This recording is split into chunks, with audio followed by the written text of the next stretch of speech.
법원에 법률 서류를 접수하면서 법원 채무 징수 절차를 시작하며 사건의 합당한 법적 통지를 채무자에게 보냅니다.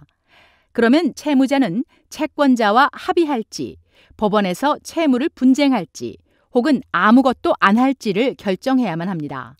채무자가 아무것도 안 하거나 또는 채무에 이의를 제기했다가 패소하는 경우 채권자는 판결문이라는 법원 명령을 받을 수 있습니다. 그 다음 채권자는 채무 징수를 위하여 법 집행관으로 하여금 채무자의 수입, 은행 구좌, 기타 재산을 차압할 수 있습니다. 그러나 채무자의 돈과 건물 중 어떤 것들은 차압할 수 없는데, 예를 들어 수입의 일부, 대부분의 정부 복지 혜택, 가정용 가구, 옷, 주택과 자동차의 일부 순자산 등이 여기에 해당됩니다. 이제 법원 절차를 자세히 살펴보고 채무를 징수하려고 채권자가 소송을 걸 경우 채무자인 귀하에게 어떤 선택권이 있는지 알아보겠습니다. 먼저 채무 불이행 이후 채권자가 법원에 소송을 접수하는 데는 기한 제한이 있습니다. 이 기한을 공소시효라고 합니다.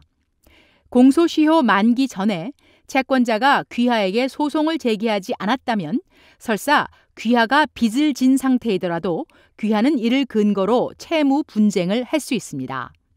하지만 그렇게 하려면 귀하는 채권자를 설득하거나 법원에 적절하게 알려서 공소시효가 만기되었음을 증명해야 합니다. 그렇지 않으면 법원이 귀하에게 채무가 있다고 명령할 수도 있습니다.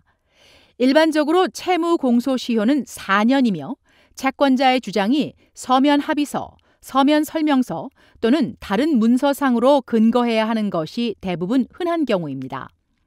그러나 채권자의 주장이 구두 합의에만 근거한다면 공소시효는 2년입니다. 하지만 귀하가 채무 불이행 후 지불을 했다면 공소시효가 연장될 수 있으며 그 밖에 다른 예외 상황들도 있습니다. 공소시효가 만기되었는지 알아보고 법원에 증명하는 것은 복잡합니다. 가능하면 변호사와 상의하십시오. 또한 채권자는 적절한 카운티에 소송을 접수해야 합니다. 일반적으로 이것은 다음의 조건을 만족하는 카운티에서 이루어져야 합니다. 채무를 근거하는 합의가 이루어진 장소, 합의를 이행했어야 하는 장소, 채무자 혹은 채권자인 또 다른 사람이 거주하거나 사업을 하는 곳. 채권자가 적절한 카운티에 소송을 제기하지 않으면 귀하는 법원에 해당 사건의 기각 신청을 하거나 적절한 카운티로 이송을 요청할 수 있습니다. 또한 채권자는 소송을 제기했다는 것을 정확한 법적 방식으로 귀하에게 통보해야만 하는데 이것이 송달입니다. 소송을 당했다는 법원 서류를 받게 되면 주의 깊게 읽으십시오. 서류 접수 마감일과 법원 심리 날짜에 특별히 더 주의를 기울이십시오. 가능하면 변호사나 법원의 셀프헬프 센터 또는 소액 청구 조언인과 바로 상의하여 어떻게 자신의 권리를 지킬 수 있는지 알아보십시오.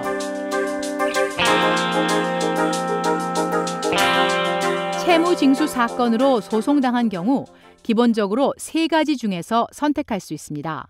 채권자와 합의를 시도하는 것, 법원에서 채무를 다투는 것, 아무것도 하지 않고 채권자가 귀하에게 반하는 법원 판결문을 받도록 두는 것. 귀하의 상황에 따라 각각의 방법에 장단점이 있을 수 있습니다.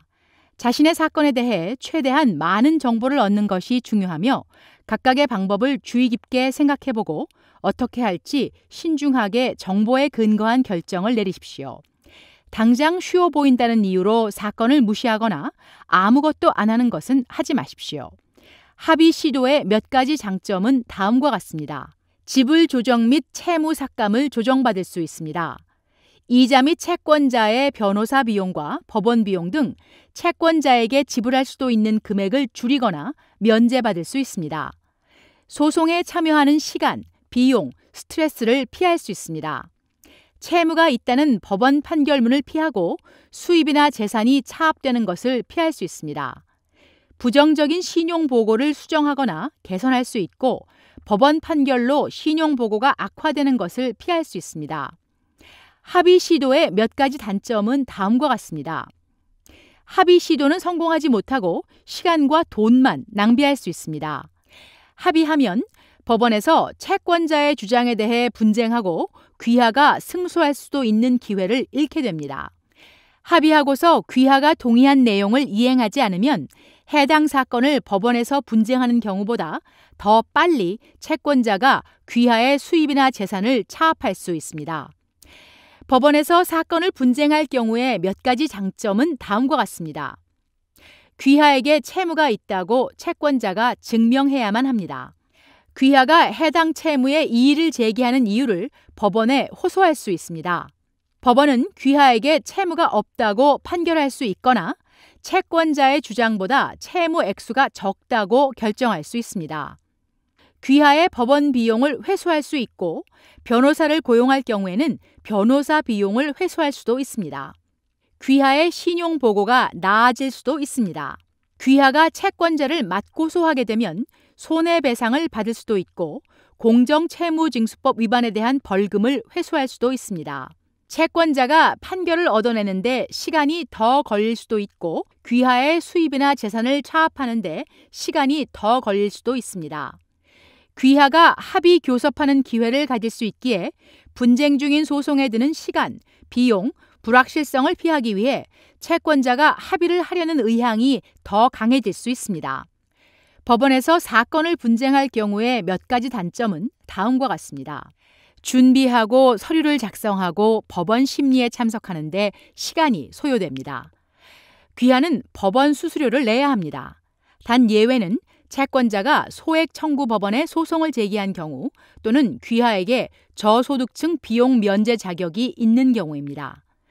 변호사와 상의하거나 변호사를 고용하면 귀하는 변호사 비용을 내야 하는데 예외는 변호사가 무료 변론에 동의하는 경우입니다.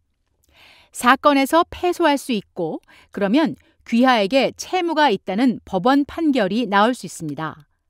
귀하가 사건을 분쟁하지 않고 패소하면 법원은 채권자에게 법정 비용과 변호사 비용을 분쟁했을 때보다 더 많이 주게 되는데 그 이유는 일반적으로 채권자가 분쟁 소송에서 더 많은 비용과 변호사 비용을 내기 때문입니다. 아무것도 안 할 경우에 몇 가지 장점은 다음과 같습니다. 법원에서 사건을 분쟁하거나 분쟁의 해결을 시도하는 비용, 시간, 스트레스를 피하게 됩니다. 귀하가 법원에서 채무 분쟁을 하여 패소하는 경우보다 법원이 채권자에게 변호사 비용과 법원 비용을 덜 줍니다. 채권자가 그만큼 많이 지불하지 않기 때문입니다. 아무것도 안 할 경우에 몇 가지 단점은 다음과 같습니다. 귀하가 왜 채무에 이의를 제기하는지 채권자와 법원에 말할 기회를 잃게 됩니다. 법원은 채권자 측의 이야기만 듣게 되어 채권자가 말하는 모든 것이 사실이라고 판결할 수 있습니다. 귀하가 법원에서 사건을 분쟁하거나 합의하는 경우라면 채권자가 받지 못할 판결을 받아내거나 받을 돈보다 더 많이 받게 될 수도 있습니다. 귀하가 법원에서 사건을 분쟁할 경우에 반하여 채권자가 귀하의 재산을 더 일찍 가져갈 수도 있습니다. 판결로 귀하의 신용보고에 역효과가 날 수도 있습니다. 법원 판결보다 더 나을 수 있는 합의 교섭의 기회를 잃게 될 수도 있습니다. 귀하가 공정채무징수법 위반으로 손해배상이나 벌금 요청을 원할 경우 별도의 소송을 제기해야 할지 모릅니다. 분쟁 소송은 시간, 비용, 스트레스, 불확실성이 따르기에 채권자와 채무자 모두에게 종종 합의가 더 낫습니다. 법원 서류 접수 마감일 혹은 법원 출석 마감일이 닥치기 전에 합의를 시도할 수 있습니다. 그때까지 합의를 못하면 사건을 분쟁하거나 더 이상 아무것도 하지 않겠다고 결정할 수 있습니다.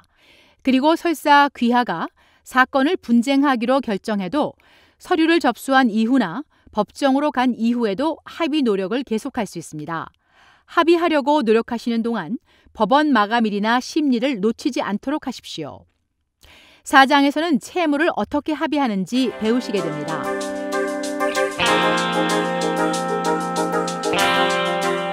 합의 시도 전후로 법원에서 사건을 분쟁하겠다고 결정하면 법원 절차상 남은 단계는 채권자가 사건을 소액 청구 법원에 신청하는가 또는 다른 법원에 신청하는가에 달려 있습니다.